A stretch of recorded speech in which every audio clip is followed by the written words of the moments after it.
As many of you will know, the Australian Institute of International Affairs is an independent, non-partisan think tank with branches all around the country that promotes understanding of international issues.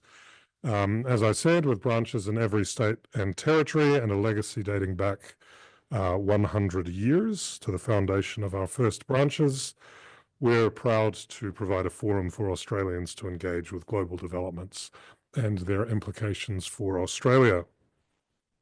And we are at heart, and I hope you know this, a membership organisation, and I hope you are all members. If you're not, I'd make the point that anyone can join, and we hope that tonight's presentation will encourage you to do so if you're not. Because tonight we're especially honoured to host one of Australia's leading minds on China, a distinguished former diplomat, Dr. Geoff Raby. Now, those of you who know me perhaps know that I read a lot, and lately I've been reading a lot about China, perhaps too much. Often the books that I read promise a deep dive into Chinese politics or strategy, but instead what they offer is little more than a linear retelling of events since 1949. They skate across the surface and they leave you wanting. Alternately, and also as somebody who looks at these things from the position of having spent much of my time as an academic working on Japan, I have to admit a bias. I gravitate towards books written by those who know a place intimately, authors who have lived the language, history, and culture, but there's always a risk with such works. They get bogged down in detail, losing momentum under the weight of their own erudition.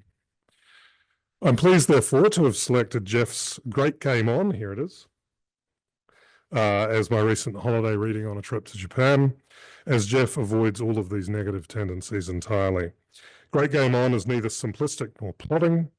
It is, in fact, an invigorating read, an elegant synthesis of history, politics, and first-hand experience.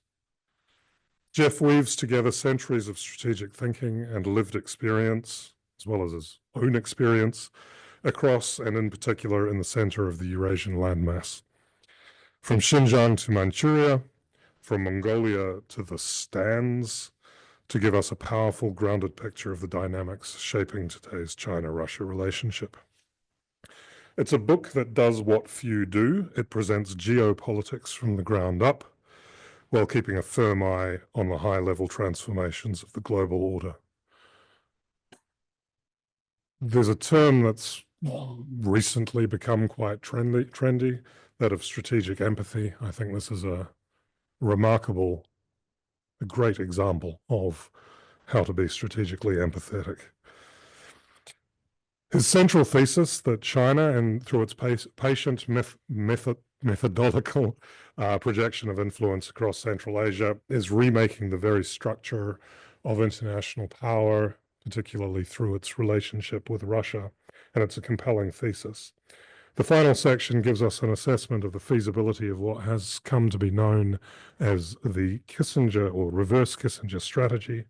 That is, how can the West and perhaps others, if they are willing, benefit from differences between these two great powers.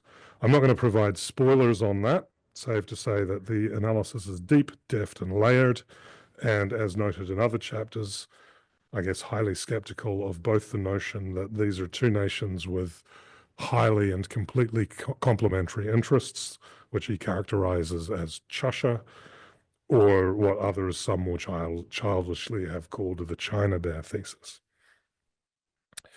And Geoff's writing, full of wry observation and personal anecdote, makes it not just enlightening, but genuinely enjoyable. Perfect holiday reading if you're an international relations nerd like me, and probably perfect reading for a lot of international relations nerds like you as well. Bit of housekeeping before we begin. For those of you tuning in online, welcome. Please feel free to start submitting your questions through the Q&A function immediately if you wish.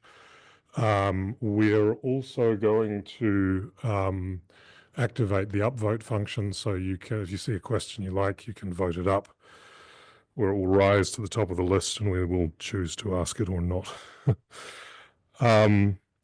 And before I turn things over to Geoff, of course, I'd like to acknowledge the Ngunnawal and Ngambri peoples, the traditional custodians of the land on which we meet tonight.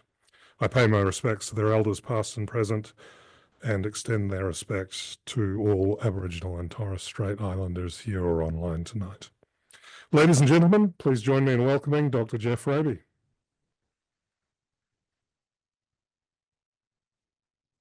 Thank you very much, Bryce. Good evening, everyone. It's such a thrill for me to be here this evening, see so many former colleagues and friends, and of course, some new faces who are all very much welcome.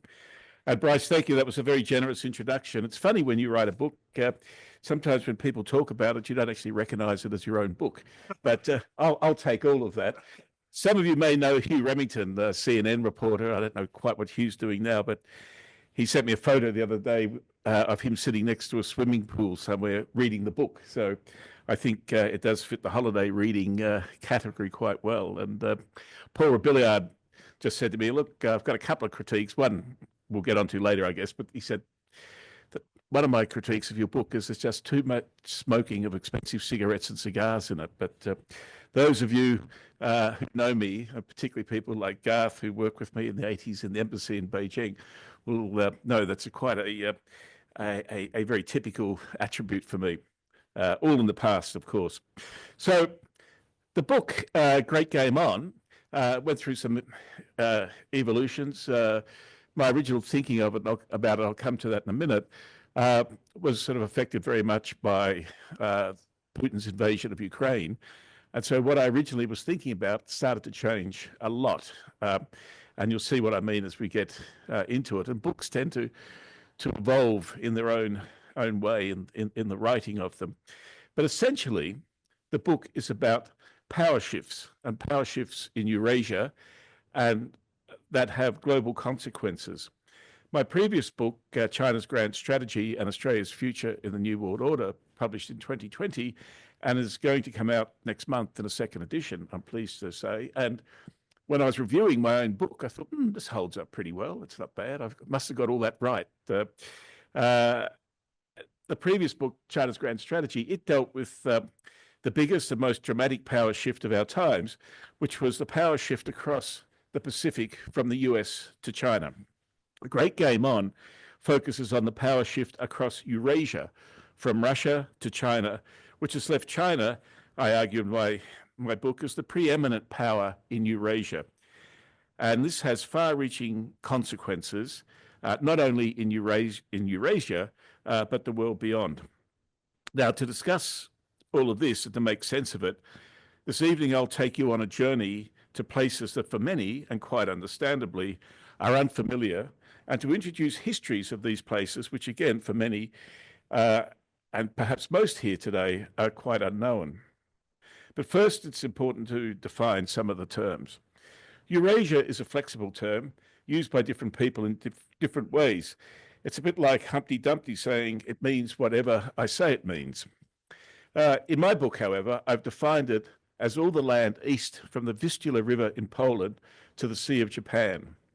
It embraces vast territory, rich in natural resources and energy, and contains huge populations. Within that area, there are two sub-areas which feature prominently in my book. One is the five stands, Turkmenistan, Tajikistan, Kyrgyzstan, Kazakhstan, and Uzbekistan. And the other is core Eurasia, the five stands, plus Afghanistan and Mongolia. Now, I should also like to say that the book is written from the perspective of how Beijing views its security, its perceived threats, as well as responses to those threats in order to ensure its security. Having lived in Beijing for 20 years in total, I can assure you that how China views its security differs greatly from the views of Canberra or Washington. This is not to apologize for Beijing's sometimes bad or unfathomable behavior, but it is to better understand what Beijing's priorities are, how it views the world, and what it believes it needs to do to protect itself. My book is a work of geopolitics, and for me, this has been quite a journey in my own life. As many of you know, I began as a professional economist, and my early years in DFAT were really focused very much on economic and trade policy work, and somehow I've evolved into a commentator on geopolitics, and with a very big and ongoing interest in it. I find geopolitics particularly interesting because geography is something that does not change. Everything else in the world changes: technology, relative economic strength, population, and so on. But geography is a constant, and I think it has a very big impact on strategic matters. I have also levered the discussion, as I said earlier, and Bryce introduced, with stories from my journeys through most of the lands discussed in the book, and it does leaven, I think, the narrative. So Eurasia, as the centre of global geopolitics, has long attracted the interests of analysts and policymakers. At the beginning of the 20th century, the father of geopolitical studies, Halford Mackinder, argued that Eurasia, but especially core Eurasia, was the pivot in global power. In his Heartland thesis, he argued that the state that controlled the world island, Eurasia, would control the world, by which he meant it would be the preeminent global power. Although things did not turn out quite like that, as we know, and in the 20th century, primacy on the oceans sustained the US's global preeminence, the relative significance of land and sea has and can continue to change with the rise and fall of great powers. In 1997, Zbigniew Brzezinski, Jimmy Carter's former national security advisor and widely regarded as one of the world's great geopolitical analysts, argued in his book, The Grand Chessboard, that it was vital for the US to maintain a strong presence in Eurasia, lest another power arises and displaces US global preeminence. At the time, 1997, he did not identify that other power as China, as it was still early days for China's reform and open door policies, but he had in mind that one day it might be. But he could not then have foreseen how near that day actually was. I started thinking about this book while watching the US-led NATO forces retreating from and then abandoning Kabul to the Taliban in August 2021 after 20 years of wasted blood and treasure. The images on the evening news of bodies falling from the undercarriage of massive US military transport planes reminded me, and I'm sure all of those of my generation, which I'm pleased to see with this group are quite a few for a change, will recall the scenes of the fall of Saigon in 1975.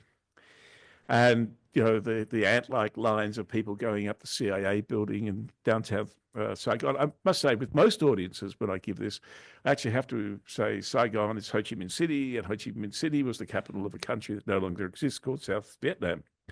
I don't have to this evening. But whereas with the US's defeat in Vietnam, and this is a very key point for me, the US was retreating from only a single country in Southeast Asia. But with the retreat from Afghanistan, it was abandoning the whole of Eurasia. So for the first time in over 300 years, there would no longer be a Western presence in Eurasia, apart from a relatively short period during the Cold War. The title of the book, Great Game On, is obviously a reference to the original Great Game in Central Asia, which was conducted between Great Britain and Imperial Russia between the 1840s and 1907. The name was popularised, as many here will know, by Rudyard Kipling in his book Kim, published in 1901, when he has young Kim astride a cannon in Lahore say, "And now I will head to the northeast to play in the Great Game." During this period, Great Britain was the dominant global power and Tsarist Russia was the ascendant challenging power. Russia, like other 19th century powers, yearned for its own colonial empire, and so began its inexorable expansion to the east, towards Siberia and beyond there, and to the southeast to Central Asia. The British at the time convinced themselves that St. Petersburg's real intention was to capture British India and displace Great Britain. And so from this was born what's being called the Russian anxiety. British forwardists, or what today we would call strategic hawks, politicians, and many of the media believe that Russia's expansion through Central Asia should be blocked. The contest involved a cast of spies, adventurers, bounders, and scoundrels engaged in feints and subterfuge for the best part of 70 years, often playing with their own lives. It was conducted for much of the time from the British and Russian consulates located in Kashgar in today's Xinjiang province. And for those of you who haven't had the chance to go to Kashgar, it's amazing the two consulate buildings still exist. They're on opposite sides of the town, and it's a physical reminder of where the Great Game was conducted from for the best part of 70 years. And although the contest between the British and Russian empires was often played out within China and along China's borders, imperial China, weakened by internal strife, was merely a bystander. China went through the Taiping Rebellion and the Western depredations of its coastal areas. The intriguing thing about the original Great Game, however, was that there is no evidence that St. Petersburg ever intended to take India from Britain. In fact, if you really think about it, the whole idea is absurd. If you ever traveled around the vertiginous passes of the Pamir, the Hindu Kush, or the Himalaya, you can't imagine how anyone could think that an invading army could move into India. Afghanistan would have been a corridor, but of course, no one had ever succeeded in conquering Afghanistan. I argue in the book that the Russian anxiety that for 70 years stoked the Great Game was very similar to today's China threat. It was always asserted, but never established. And there's a great quote I came across from Lord Salisbury, who was Secretary of State in the 1880s, who was a forwardist and very much talking up the Russian anxiety and Russian threat. But his fellow members of Parliament became so excited one day about the Russian threat that Salisbury said, if the honourable members of the House would just look at the map using a foot ruler instead of inches, they'd be much more relaxed. And I'm trying to do a column at the present for the AFR about the Russian military, the Russian Air Force base in Indonesia that's been talked about a lot. And I put it in the context of the Russian anxiety. And of course, Fort Denison in Sydney Harbour, those of you from Victoria would know Port Fairy in the windswept southern reaches of Victoria. There's cannon batteries from the 1890s, which were there because the Russians were coming. And of course, never used, but are very good reminders of the way we in Australia respond to some of these perceived or imagined threats. The contest between Britain as the dominant power and Russia as the ascendant power can be viewed as a classic case of the Thucydides trap, where the dominant power seeks to hold down the ascendant power. The conclusion of the Great Game in 1907 came with the signing of the British-Russian Convention, which created the Wakhan Corridor in Afghanistan as a buffer zone between British India and Imperial Russia. But the reason why the two great powers found an accommodation and afforded each other strategic space was because another power was emerging that would shake the foundations of European security, and that was Wilhelmina Germany. Russia also had been badly defeated by Japan in the 1904-05 Russian-Japanese War, which had led to political upheaval in St. Petersburg. The relevance of how the Great Game was so abruptly concluded is that it shows that a war between great powers can be avoided if they're prepared to permit the other strategic space. A Thucydides trap that ends in conflict is not inevitable. So Britain no longer challenged Russia's expansion across Eurasia. It enabled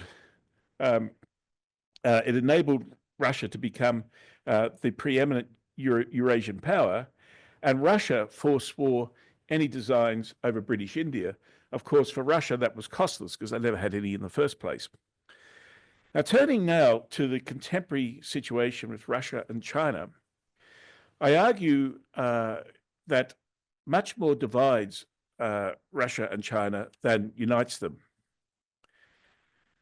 For sure, they both share a sour attitude towards the West, especially the leaders Putin and Xi Jinping.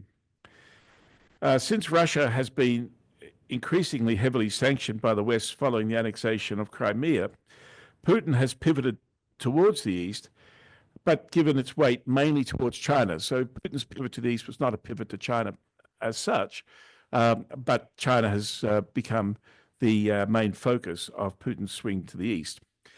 And this has, of course, seen deeper commercial relations, greater cooperation across a range of areas, including in science and technology, in military and in multilateral forums, such as in the UN Security Council. There have been joint military exercises which have expanded. But China, at least, has been at pains to stress that there is no intention for this to be elevated into a military alliance. But much more, in my view, divides them. Their interests are divergent, not convergent. This, of course, is sharply contrary to the current view in the West, especially in the media and security think tanks, that the West faces an alliance of autocracies. Even NATO at different times has toyed with this notion that there's a single global theatre of contest. This new anxiety in the West is what I call in the book the Chasha anxiety, a compression of China and Russia. While it is in neither side's interest, either China or Russia, to drift apart, I argue that the underlying structural differences will, in time, render the relationship less rather than more stable. And there's some reasons for this that I discuss at length in the book. Firstly, is the different approaches they take to achieving their security. As Henry Kissinger identified so well in his book on world order, Russia derives its security from having buffer states which it controls and has usually conquered. China obtains its security through tribute states that acknowledge China's primacy as a performative act, but doesn't interfere with their sovereignty. So there's some very humorous examples of foreign ambassadors from tribute states going to the court in Peking and offering up tributes to the emperor, only to be sent back home with goods of vastly more value than those which were offered up.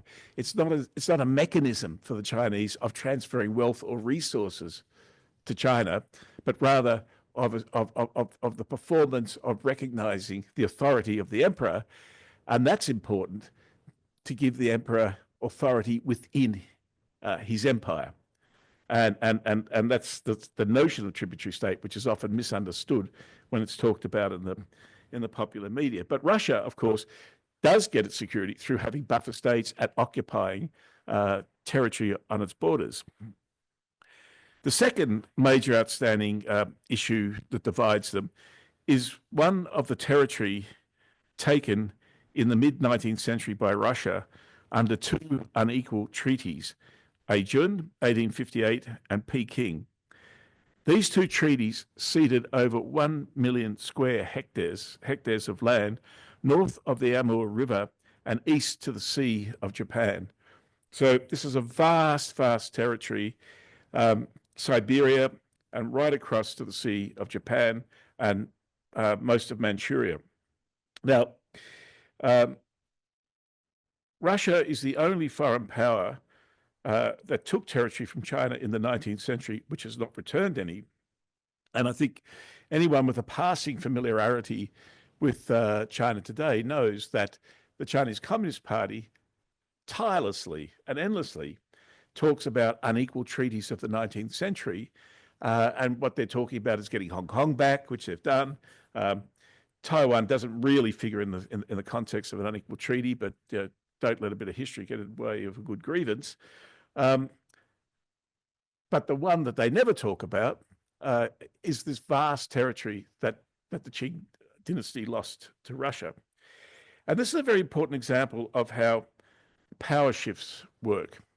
So in 1686, there was a treaty signed between the Qing dynasty and the court in Moscow, the Tsar, which basically settled the border for 200 years between China and Russia. And that was the Treaty of Nechinsk. And how that came to be, there's a fascinating story about that as well, because it was negotiated by two Jesuit priests. And it wasn't translated from Latin into Chinese for another 2 years, even though the Qing emperor had signed off on the treaty. Now, you can see it was rather favorable to the Chinese, but that reflected the balance of power at the time. So these territories in those days for the Tsar were a long way away. The Tsar's forces weren't that powerful. They were closer to China, and the Qing dynasty in the 17th century was a very, very powerful empire. And so, although these lands weren't really occupied, and it wasn't as if Russia was ceding lands, they agreed on a border which basically survived until the mid-19th century, when these two unequal treaties were struck that I was just speaking about. And that was a stable balance of power.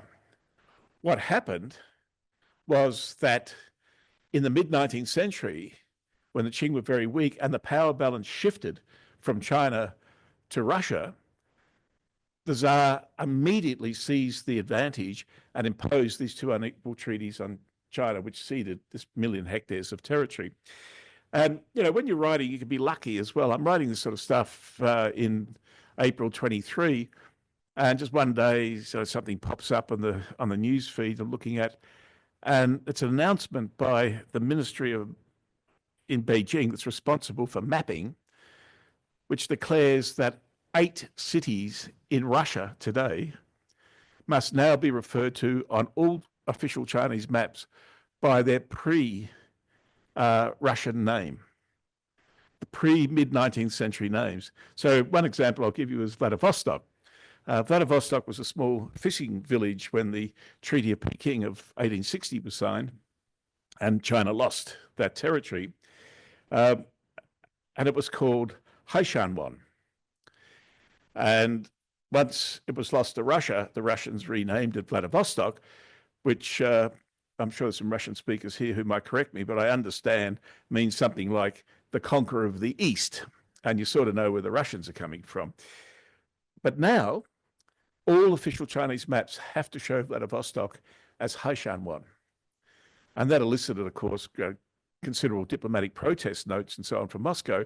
But Putin, because he's in such a dependent relationship with China, could not say too much. But of course, you can imagine how the signals this sends to Moscow and the unease and the sense of mistrust that this helps to feed. And there's another great example of a blogger in also 2023, when Xi Jinping was going to Moscow.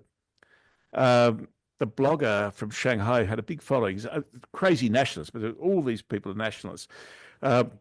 Blogged that if Xi Jinping was serious about the rejuvenation of the Chinese nation, which of course is his signature policy, the blogger said if Xi is serious about this, then he will ask Putin for all the territory back. Now, that particular post got a couple of million hits, which is sort of China, was a couple of million hits in China, and was taken down within a couple of hours. But it underscores how sensitive this whole issue about territory, and it's something neither Beijing or Moscow wants to speak about at present, but it's there under the surface. And most people, my generation, you sit down with them, they're trained in the West, they're business people, whatever. They all know to the square kilometre how much territory was lost and how much territory one day will be returned to China. And everyone knows that, even the Russians, which makes it very, very uncomfortable. Now, the third point where I think they diverge greatly, and it's something that's often missed in the public commentary, is that China is integrated in the international system in a vastly more complicated way than Russia. Someone said to me once when I was giving one of these presentations, and I've pinched it and I use it, I think it's a terrific line. Russia is just a gas station run by gangsters. Whereas China is vastly more integrated in the international system. It's therefore much, much more vulnerable to international sanctions. And it doesn't see, and the elites don't see themselves as being part of a rump of renegade states hanging around with North Korea and Russia and Iran. I mean, it has good reasons, geopolitical reasons, for maintaining the relationships it does with those states, but it doesn't see that as its natural home in any way. And fourthly, and I'll spend a little bit more time talking about this now, is the contest over Central Asia, which China is clearly winning. Putin's invasion of Ukraine has substantially weakened Russia. In the past, before that, there'd been something of a division of labor in Central Asia, with Russia continuing in its traditional role of providing military and security support for Central Asian states. The elites of the Central Asian states are all very, very close to Moscow. Russian, of course, is spoken by all the elites of those states. And China basically did the trade and investment, and with the Belt and Road Initiative, built the infrastructure across, is building it across Central Asia. But the invasion of Ukraine has depleted Russian military resources. Russia's had to transfer resources from the east to the western front.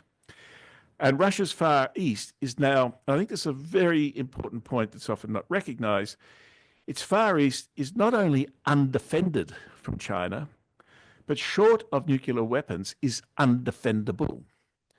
And this is a major source of insecurity for Russia and sensitivity.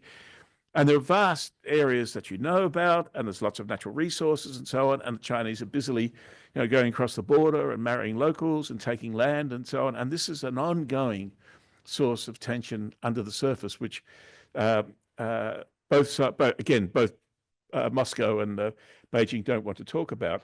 But it's a source of major strategic insecurity and vulnerability for Russia. So, and also with the invasion of Ukraine, Russia has become really heavily dependent on China for trade and investment. Just with automobiles, for example, Germany supplied 60% of the Russian automobile market before the invasion of Ukraine. Now it's like 5%, and China's about 65%. So it's just flipped overnight. Turning now to Putin and Xi's friendship without limits, which was announced in February of 2022 on the eve of Putin's invasion of Ukraine. This has had a short shelf life. Are you hurrying me up? Oh, okay, sorry, you're shifting around, Bryce. I haven't followed the time, but say so if you'd like me to put the foot on the gas. But this has had a short shelf life. After the announcement, it's never been repeated again in official Chinese propaganda. It just is gone. And many in the West mistakenly thought that Xi, at the time, was in on the invasion because that statement was made only a couple of weeks before the invasion of Ukraine, but it was not the case.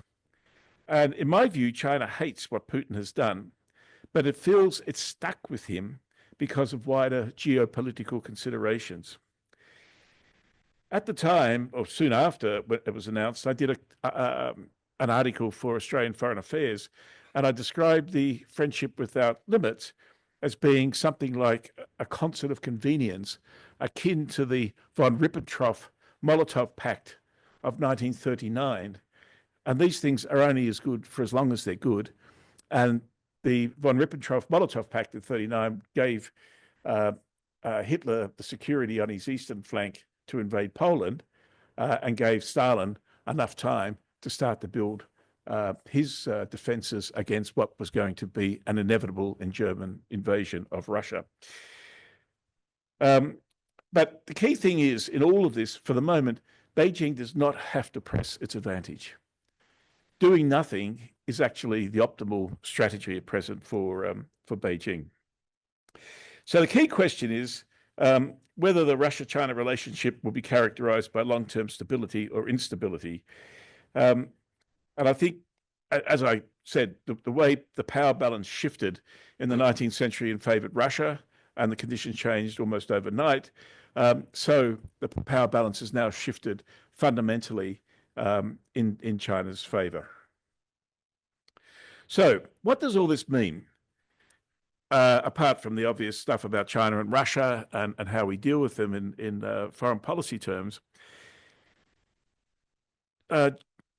geostrategically, China now, for the first time in its history, no longer has to fear or defend itself against its Eurasian hinterland. Until the last 20 years, for all of China's history, the threats have come to China mainly from the interior. And this goes back, if you like, to my original point about the world looks very different from Washington and Canberra compared to Beijing. Beijing is a northern city in Eurasia, and that's where the security focus has always been for thousands of years.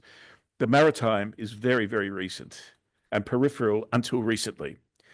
So China now, having finally secured its Eurasian interior frontiers, the analogy is just striking to me with the United States at the end of the 19th century and early 20th century, when the US consolidated its territory as the United States, and then consolidated its position in the Western Hemisphere under the Monroe Doctrine.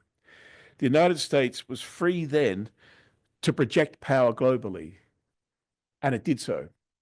It first colonized Hawaii, it then colonized the Philippines, and projected power into East Asia, secure in its hemisphere. And this is a very similar situation, I think, for China now. China will increasingly project power globally, and it will do so through maritime means. And so no one should have been surprised, I wasn't, when the PLA 3 ships, not a flotilla, but 3 ships turned up in the Tasman Sea. That's what great powers do when they're projecting power globally. And I'm reminded of Teddy Roosevelt's Great White Fleet that he sent around the world for 2 years in the first decade of the 20th century, including to Sydney, where 160,000 people turn up to wave at them. So what China does when it projects power globally could well be the subject of my next book, but I'm not promising anything at this stage. So to the reverse Kissinger, and to wrap things up, there's been a lot of talk about the reverse Kissinger, and you know basically what that's all about. Trump, if he has a strategic plan, may well be cozying up to Russia to split Russia from China. Now, everything I've said would suggest there's a basis for doing that, splitting China from Russia. Russia from China, but it's not like it was in 1970 when the US re-established relations with China. It's not a situation where China then felt in mortal danger from the Soviet Union. And that was huge motivation for China to move. And the US needed a way out of the quagmire of Vietnam. There are no sorts of incentives like that at play now. And Russia doesn't feel under threat from China, although it feels increasingly, I think, uncomfortable with that relationship. And it's somewhat vassal-like status in that relationship. Clearly, with Trump, we've got to return to great power relations. And I think Trump likes all of this drama. But I don't see that we're in a situation of reverse Kissinger. And there was a good piece in Foreign Affairs just the last week or so, which dumped on that notion, and also probably dumped on a lot of what I've already said, but I'm prepared to go into print and argue that out. I think there's a larger geopolitical issue at play here, and this is where I'm going to finish, and that is, what do we do to balance China in Eurasia? China's emerged, if you follow my analysis, as a preeminent power of Eurasia. It's free to project power globally. We can't have a stable order if China is not balanced in Eurasia. The US has taken its bat and ball and gone home. I don't think we can look to Trump or anyone else in the future for balancing China in Eurasia. So what does Europe want? do they want a difficult, unsettling, troublemaking Russia, which is essentially a vassal of China on its borders? I think here there is a very, very big historical moment for Europe, something akin to when the European community was first started to be mooted in the 1950s in Europe. And it needs great statesmanship and leadership, and it's going to take a long period of time to do. The book concludes by arguing that Europe must re-Europeanize Russia.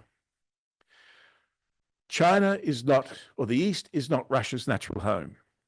And there's enough problems, and they're going to be big problems in future in the Russian-China relationship to make this, I think, a feasible thing to start thinking about and talking about. And of course, many people in Moscow don't welcome the vassal situation they've got themselves into, principally as a result of the invasion of Ukraine. Europe's going to have to stop thinking about the relationship with Russia in terms of a binary of this being a fight between democracy and autocracy. Europe has to give Russia, in my view, a post-Putin future. None of this can happen whilst Putin's hanging around, but he's not going to hang around forever. And they need to begin now with something like a European Marshall Plan and a sense of a European future for Russia, and start to build that concept and understanding in order to balance China in Eurasia. Thanks.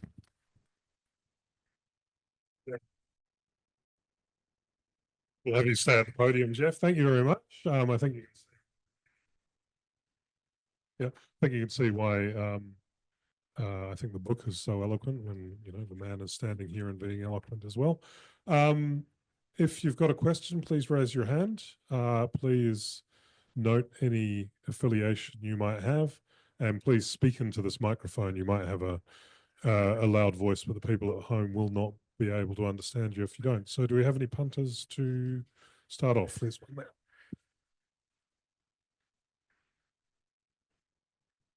there. Thank you.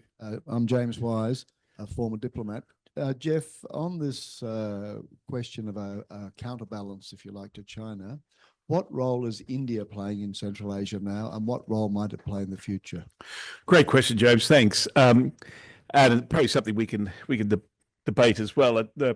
Great. Thanks for coming along. And James is a long-standing colleague of mine from DFAT and a good friend, and it's just terrific to see you here. Thanks. So India's fascinating, and to come back to my point about geography. Everything changes, but geography doesn't. When I was doing this, I was particularly with the contest for influence over Central Asia, and I could have spoken a lot more about how China's winning that contest. Sorry, and I just should say quickly, because it's relevant to the question, I didn't talk about Central Asian agency, but Central Asia does have agency, and it is wanting to play the great powers off against each other. China has enormous weight because of trade and investment and proximity, of course. But the Central Asians are looking at Turkey. The Europeans are very keen to be there. The amazing thing is, James, is India's almost non-existent. There's a few bilateral or plurilateral meeting arrangements and so on, hardly ever carried out. It's really as if the Himalaya basically just separate India, as it's always been, from the Eurasian landmass. India really has never been part of that story of Eurasia, and there's no evidence that it's going to be again. The trade numbers are just tiny. There's hardly any Indian tourists. There's hardly any Indian students, and vice versa. If you look at all the metrics, India almost doesn't exist in this part of the world in Central Asia, where there's a great contest, and yet it's so close. But that is the Himalaya. And in fact, I've been going for a couple of years to the Jaipur Literary Festival, and it just strikes me as amazing that there's almost no Chinese presence there. 1.4 billion people over the hills, as it were, and there's just no one there. Sorry? Oh, well, in Pakistan, that's true as well. The military, at least, yeah. So, but then on the other hand, back to the point about geography, India is this massive wedge in the Indian Ocean, and India is completely secure. I mean, despite, we get carried away about border disputes between China and India, none of that threatens India's security. And even if China nibbled off a bit of Himalaya territory or whatever, India's not going to be affected, or vice versa, right? But India is incredibly secure in the Indian Ocean because of this massive wedge of the territory, and it can defend and protect all of that territory. Okay, great. Next question, and it follows on very nicely actually from that, is that, there are other players in the region as well. We've got a question here from Hatice Basaran, who is a long-time Victoria member, and she's asking about the role of the EU. I don't know about this because I've been on holiday, but she says, hasn't the EU already made a move towards balancing China at the very core of Eurasia, and in particular those 5 stands over the last week or so, with an agreement with those 5 countries? Do you know anything about that, and do you have any views on it? I don't know about the agreement of the last week, but I have views, because you're going to have to do a lot more than that, right? So,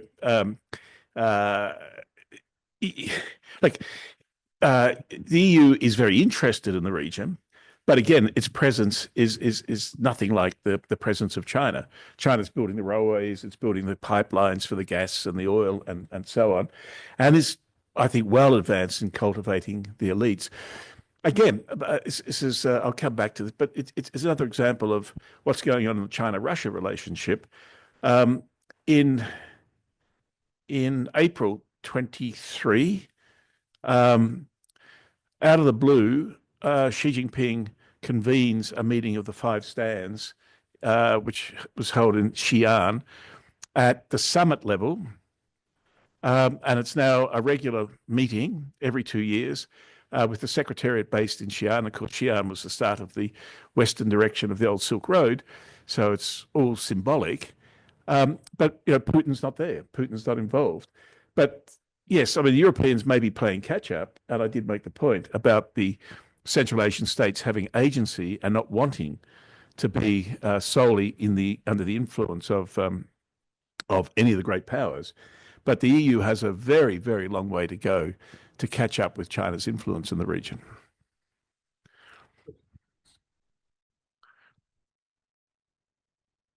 Now, Paul Billard, ex-DFAT. And despite my criticism, Geoff, I do remember smoking some very good cigars with you in a couple of bars in Shanghai many years ago, but we won't go into that. Just going back to the stands and central agency, as you mentioned, historically, they become part of the Russian Empire, the Soviet Empire. Is your sense that there is a generational change taking place within the stands? Historically, yes, they look to Moscow. We see strategic change in their outlook, which is forcing them to look more towards China and more towards Beijing, as you just mentioned. We've seen these summits, we've seen the Shanghai Cooperation Council and so forth. Is that historical trend against Russian influence? Yeah. Short answer is yes, and it's becoming more pronounced. Even since I wrote the book, it's becoming more pronounced.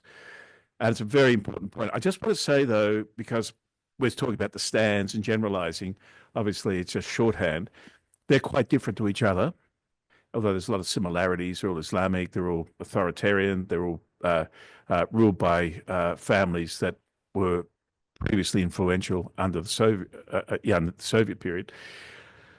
But for example, Kazakhstan has a lot of Uyghurs, because Xinjiang's just over the other side of the Tian Shan Mountains, and there's a great deal of, amongst ordinary people in Kyrgyzstan, and to a lesser extent, but importantly, in Kazakhstan, sympathy to the Uyghurs and anti-Chinese sentiment and attitude. And you'll find this sometimes manifests itself in anti-Chinese demonstrations. And of course, the Chinese often overreach and do something bad in terms of taking over assets, buying assets, or building where they shouldn't build or ignoring environmental standards or whatever the Chinese do when they're expanding. And that creates local reaction. But the elites clearly are shifting from Moscow to Beijing because there's money in it, lots of money, all the investment in infrastructure that's going in, the railways are being expanded. Um, and I think Putin's invasion of Ukraine has also changed how the elites view themselves. And what was starting to come up, this is what's becoming a bit more pronounced quite recently, is a questioning of both the Russian colonial experience in Central Asia and the Soviet experience. Now, they're quite different. The Russians, as colonists of Central Asia, basically let the Central Asians get on with what they wanted to do. They spoke their own languages, basically, religious practice, local customs, and so on. But the Soviets forced all of that into the one mold to create the sort of single Soviet model. And Russian had to be spoken by all the elites, and still today, there's all these countries broadcast radio programs in Russian and so on. But it was much more intrusive. It tried to suppress local dialects, local traditions and customs and belief, and all of those sorts of things. And there's a real questioning of both the imperial period with Russia and the Soviet period.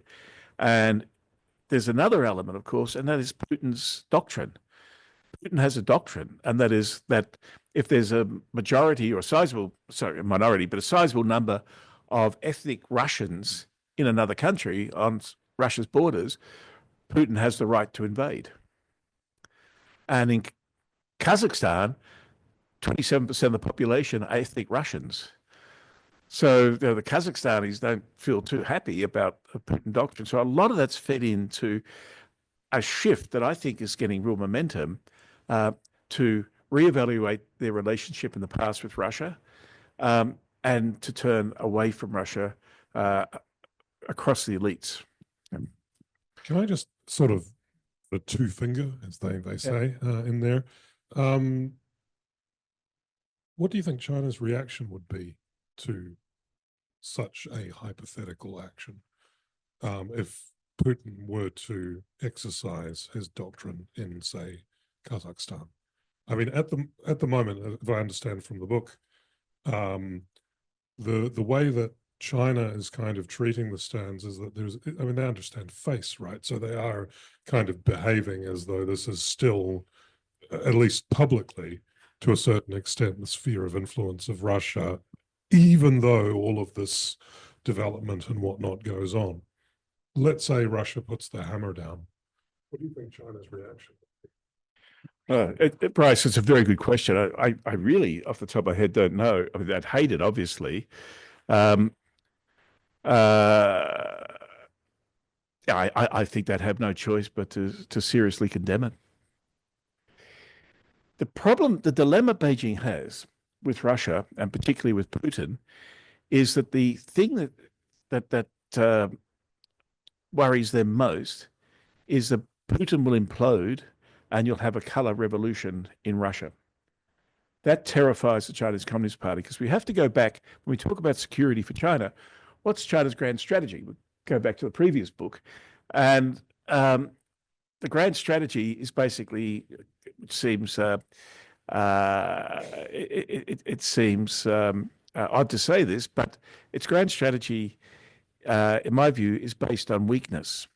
And that goes back to 1949 and how the communists established control of the country. And they didn't take over a functioning state or anything like that. They just inherited shards of territory and they had to put it all together, and border security became a really big thing.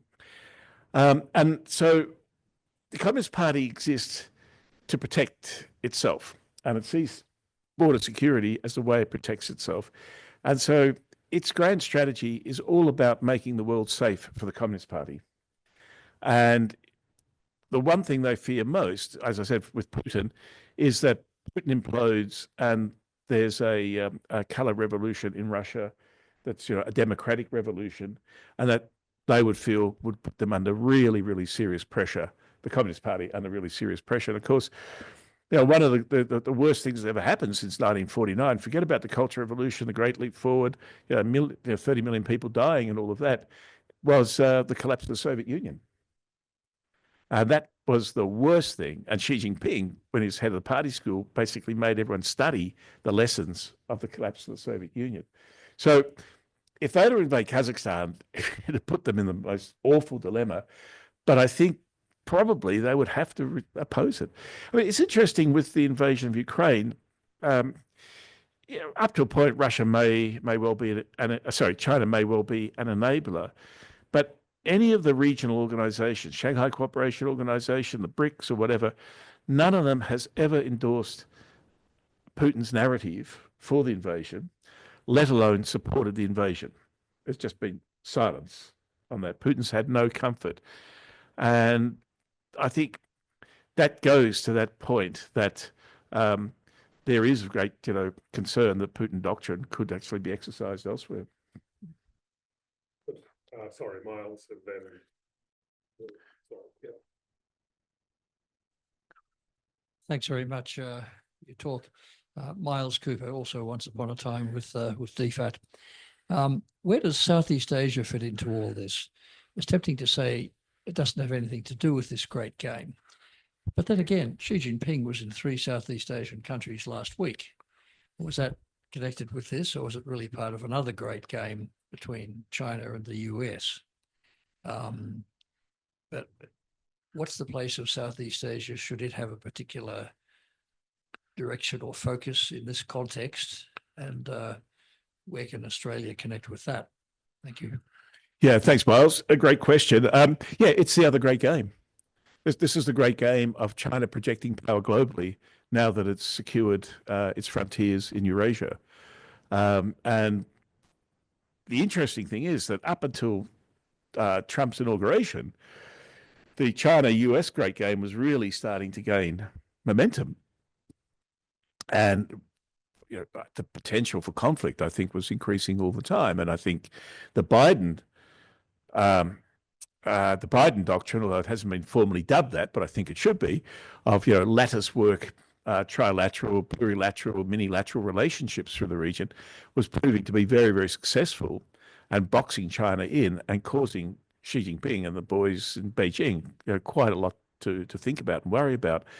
I think the thing with Trump is he doesn't care about alliances, it seems. He doesn't care about any of that stuff.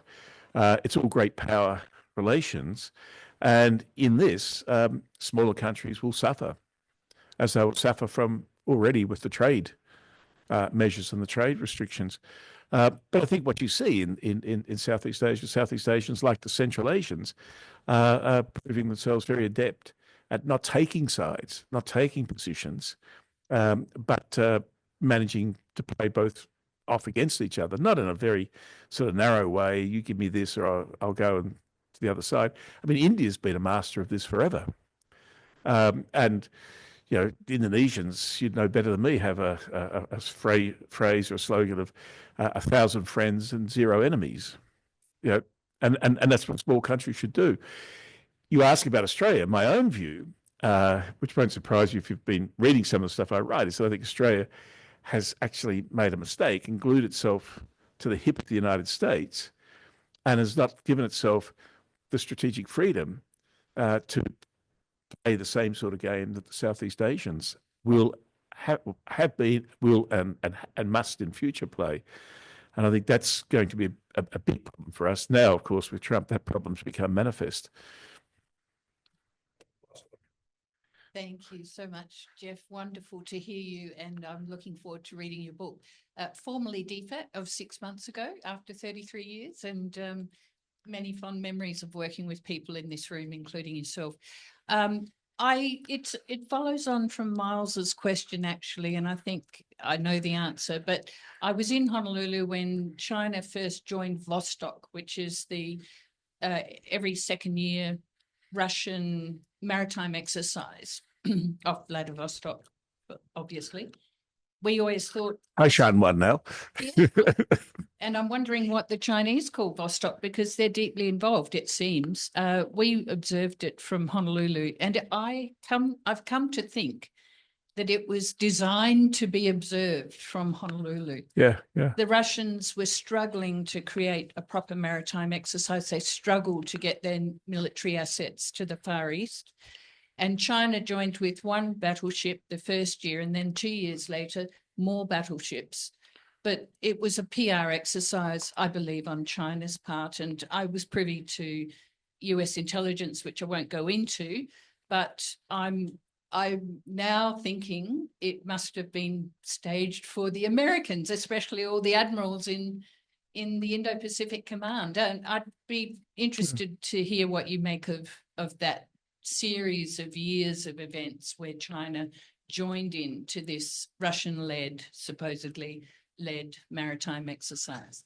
That's fascinating. You clearly know much more about it than I would ever, and I'd love to learn more. But in this situation of the China-Russia relationship, perhaps I speak about that a bit better because it helps to understand a number of other things, right? And that is, China can't say no. There are a lot of things it may not want to do. It might play to Putin's agenda for the Americans to observe this or for him to make a statement. It's interesting, they started with one ship. I mean, it can't get more minimal in terms of commitment, but they don't want him to lose face. They certainly don't want to bust up, but also Putin does not want to be subjugated by China. So if you look at what happened when Putin was elected last year, he made a very short trip to Beijing and nothing was signed. I mean, they've had 14 years of negotiations of the Power of Siberia pipeline, the number 2 pipeline, and they still, after 14 years, haven't been able to come to a deal. This doesn't look like a friendship without limits to me. And it was a very perfunctory visit by Putin.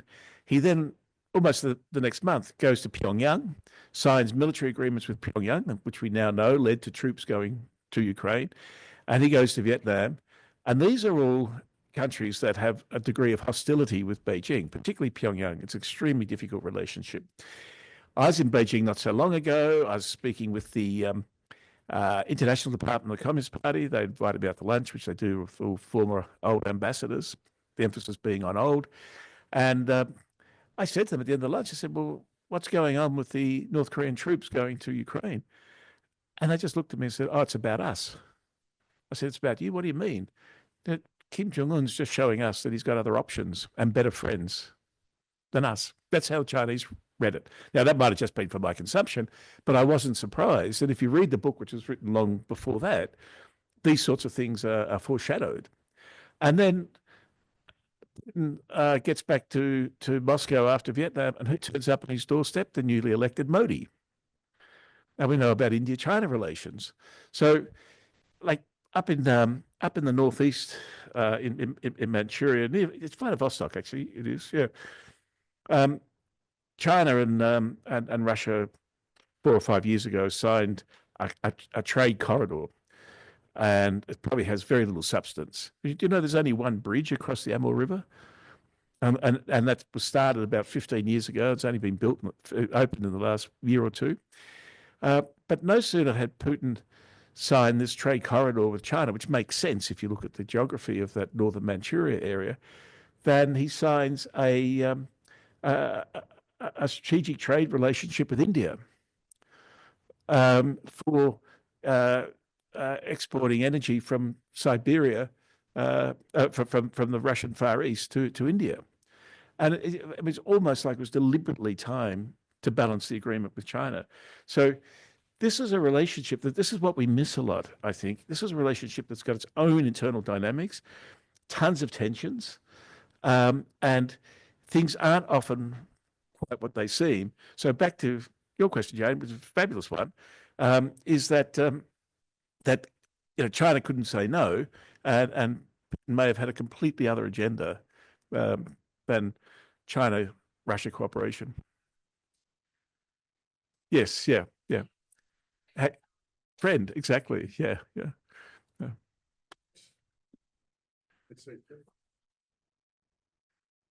Okay.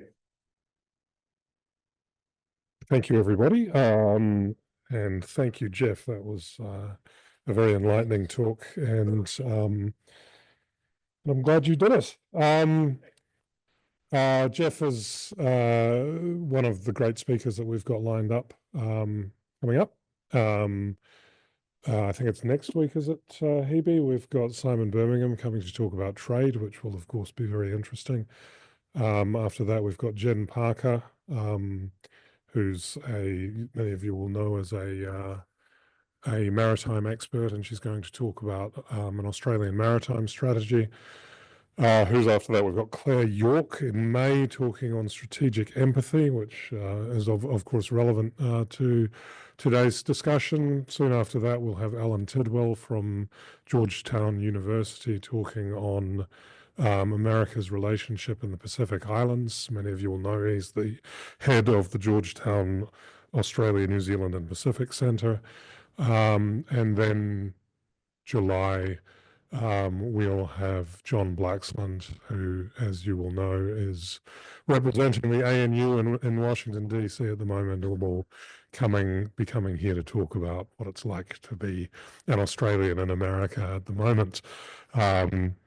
So we've got a full lineup. Make sure and we will have events in between, including our ACT branch, which I think is running an event on Australian defence tomorrow. So be sure to go to our website at internationalaffairs.org.au, check it out. And of course, if you are a member, you will get notifications about these anyway. So make sure you do sign up. In the meantime, I really want to thank you, Geoff, for a very enlightening discussion.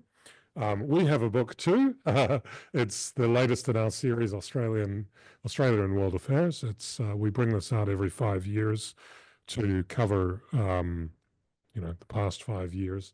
This one actually covers the first Trump administration, so it would be very enlightening to read it at the moment to draw parallels. But we've been doing this since 1950, around, of course, since 1924 or 1933, depending on how you want to.